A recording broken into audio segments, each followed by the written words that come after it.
Seiring dengan penurunan kasus COVID-19, pemerintah sudah mulai memberikan izin untuk pembukaan tempat wisata. Hal ini pun dimanfaatkan orang tua untuk mengajak anaknya berlibur. Namun ada beberapa hal yang harus diperhatikan agar berwisata bersama anak di tengah pandemi COVID tetap aman. Tak sedikit orang tua yang memberanikan diri mengajak anak-anak mereka ke tempat-tempat wisata seiring menurunnya jumlah kasus COVID-19. Pemerintah daerah pun sudah mengizinkan sejumlah tempat wisata buka lagi dengan menerapkan protokol kesehatan yang ketat. Di Kota Bandung, tempat-tempat wisata seperti Taman Superhero di Jalan Cihapit, Jalan Asia Afrika, dan Trans Studio Bandung ramai dikunjungi keluarga pada akhir pekan. Mengingat anak-anak di bawah 12 tahun belum divaksin, beberapa orang tua mencoba menyiasati agar anak-anak terhindar dari virus corona. Nunggu nanti agak sepian gitu. Agak nanti kan kalau mau main ayunan tuh tunggu dulu, kalau udah itu baru. Nggak sampai berkerumun gitulah. Takut juga kan ya. Mungkin kita selalu memperhatikan anaknya, kita announcement juga ke anaknya, selalu pakai masker juga gitu. Mungkin kalau misalnya dia lagi makan, mungkin kita buka dulu sedikit maskernya, kalau udah makan kita pakein lagi.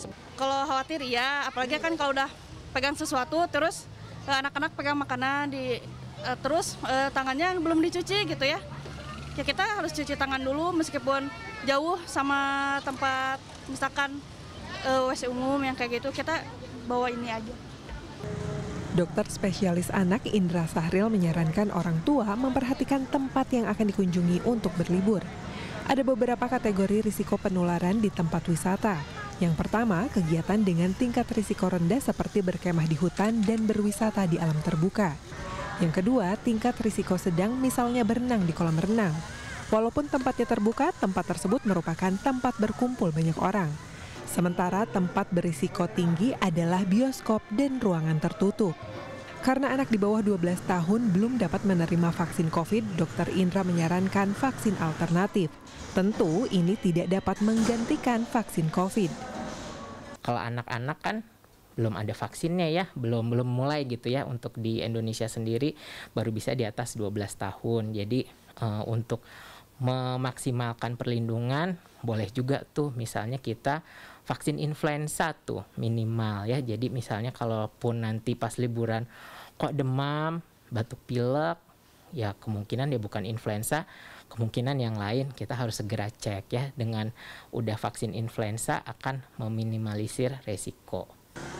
Mengurangi risiko tertular COVID-19 pada anak juga bisa dilakukan dengan meningkatkan daya tahan tubuh. Orang tua perlu membiasakan anak menerapkan perilaku hidup bersih dan sehat melalui konsumsi makanan bergizi seimbang.